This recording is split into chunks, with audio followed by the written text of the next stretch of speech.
สบายดีท่านผู้ชมปัจจุบันขัวขามแม่น้ำคองมิตรภาพลาวไทยมีทั้งหมด4แห่งคือนครหลวงเวียงจันทน์หนองคายสะหวรรณเขตมุกดาหารคำมวนนครพนมและบ่อแก้วเสียงของซึ่งบรรดาขัวขามแม่น้ำคองทั้งหมดเหล่านั้นได้สร้างเงื่อนไขอำนวยความสะดวกในการคมนาคมขนส่งสุขอยู่การค้าการลงทุนและสุขอยู่ในแขนงการท่องเที่ยวให้ได้รับการพัฒนาดีขึ้นโดยเฉพาะเป็นการเชื่อมโยงการท่องเที่ยวระหว่างประเทศลาวไทยและออกสู่ประเทศที่มีชายแดนติดจอดตามแนวเศรษฐกิจอิงใส่ความจำเป็นและความมีความต้องการในการขยายเศรษฐกิจที่นับมือนับเพิ่มขึ้นรัฐบาลแห่งสปปลาวและรัฐบาลไทยได้มีแผนก่อสร้างขัวขามแม่น้ำคองมิตรภาพลาวไทยแห่งที่5ขึ้นเป็นการเชื่อมจอดระหว่างแขวงบริคำไสสปปลาวกับจังหวัดบึงกาฬประเทศไทยซึ่งจะเฮ็ดให้การเชื่อมโยงระหว่างลาวไทยออกสู่เวียดนามมีหลายช่องทางและมีความสะดวกสบายหลายขึ้นสำหรับวิดีโอนี้จะนำพาท่านผู้ชมไปติดตามเบิ่งโครงการก่อสร้างขัวขามแม่น้ำคองมิตรภาพลาวไทยแห่งที่5บริคำไสบึงกาฬตั้งอยู่เขตบ้านกล้วยอุดมเมืองปากสั่นแขวงบริคำไสห่างจากเทศบาลเมืองปากสั่นไปทางทิศเหนือตามเส้นทางเลขที่3ไต่ประมาณ10กิโลเมตรและห่างจากเส้นทางเลขที่3ไต่เข้าไปหาน้ำคองประมาณ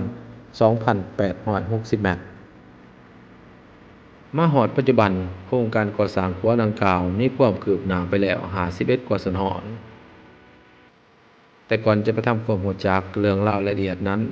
ก็อย่าลืมเป็นกำลังใจให้กับ2คพกันก่อนโดยการกดไลค์กด Subscribe และกดกระดิ่งแจ้งเตือนเพื่อท่านจะบ่พลาดคลิปใหม่จาก2คพ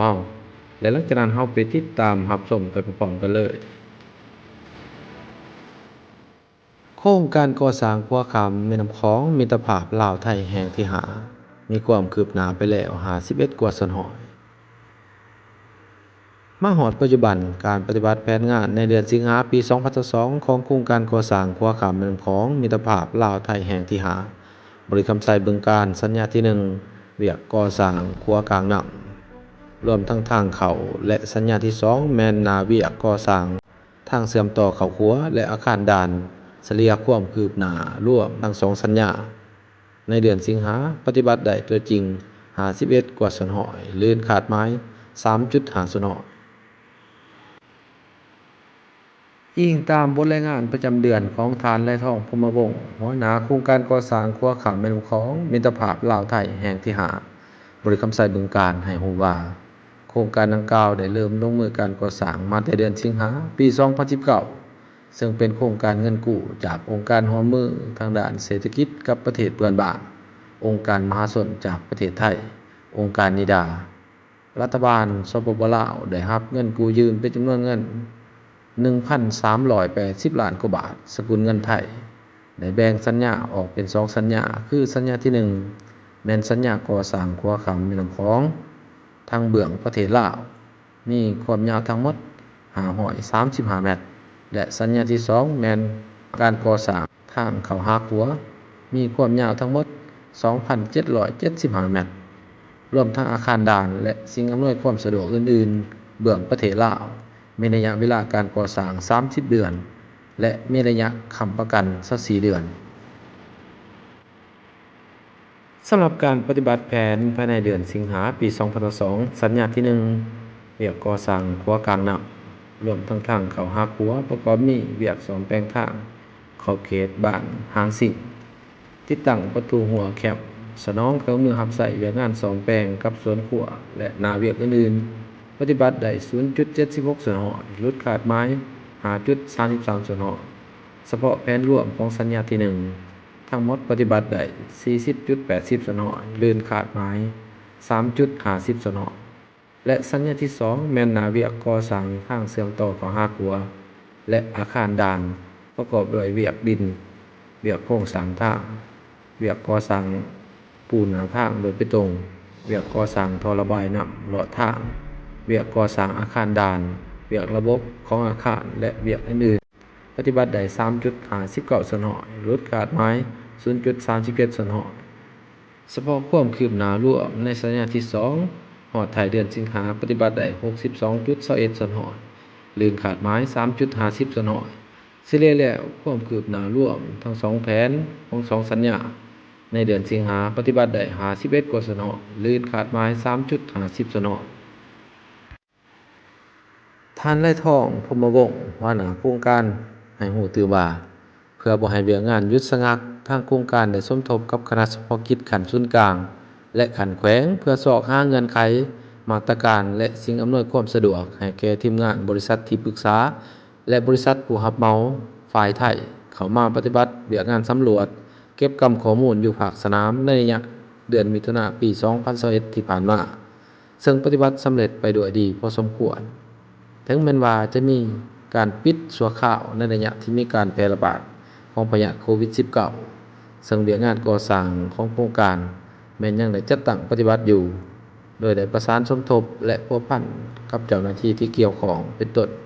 ปกส.ปกส.และแผนกสาธารณสุขลงติดตามกวดกาและได้ปฏิบัติการชี้นำจากคณะกรรมการควบคุมพยาธิโควิด -19 อย่างเข้มงวดในขอบเขตของหัวปรับแผนการก่อสร้างเวียกขึ้นใหม่ให้แทบเหมาะกับสถานการณ์ตัวจริง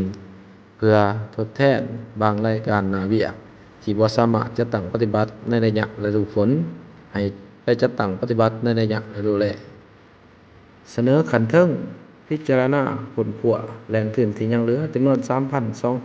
3,218.12 ล้านกีบเพื่อมาเบิกจ่ายให้แก่ประชาชนให้ครบถ้วนและจ่ายทดแทนคืนให้ผู้รับเหมาก่อสร้างตามจำนวนที่ได้กู้ยืมมาก่อนโครงการก่อสร้างขัวข้ามแม่น้ำคลองมิตรภาพลาวไทยแห่งที่ 5 ปากสันบึงกาฬรวมความยาวเฉพาะขัวทั้งหมด 1,170 เมตรมีความกว้าง 17.30 เมตรมีทางเข้าหาขัวอาคารด่านและสิ่งอำนวยความสะดวกต่างๆรวมมูลค่าการก่อสร้างทั้ง2เบื้องประมาณ 3,921 ล้านบาทโครงสร้างของขัวส่วงกลางน้ำเป็นลักษณะขัวแขวนแบ่งออกเป็นหลายส่วงที่แตกต่างกันในนั้นส่วงขัวกลางน้ำที่รับผิดชอบร่วมกันรวมมี9ส่วงมีลวงยาวทั้งหมด810 เมตรโครงสร้างและรูปทรงเป็นเสาครึ่งสายกาบอยู่กลางน้ำเป็นรูปแขนคูอยู่เสากลางน้ำมี4เสา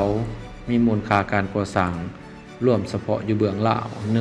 1,380 ล้านกว่าบาทสกุลเงินไทยสำหรับรูปทรงสัญลักษณ์หน้าอาคารได้ตกลงเป็นเอกภาพกันเลือกเอาสัญลักษณ์เป็นตัวเสาหล่า3ตัวผู้ตัวแม่และลูกอยู่เทิงแทนหรือเดินหญ้าต่อหน้าอาคารด่านเนื่องจากว่าตัวเสาหล่าเป็นสัตว์ที่หายากและมีถิ่นอาศัยซึ่งพบเห็นอยู่ในแขวงบุรีรัมย์ไส้เท่านั้นในสปป.ลาวและรูปทรงสัญลักษณ์ประตูเมืองแม่นกำหนดเอาจอมธาตุพระบาทโพนสันมาเป็นสัญลักษณ์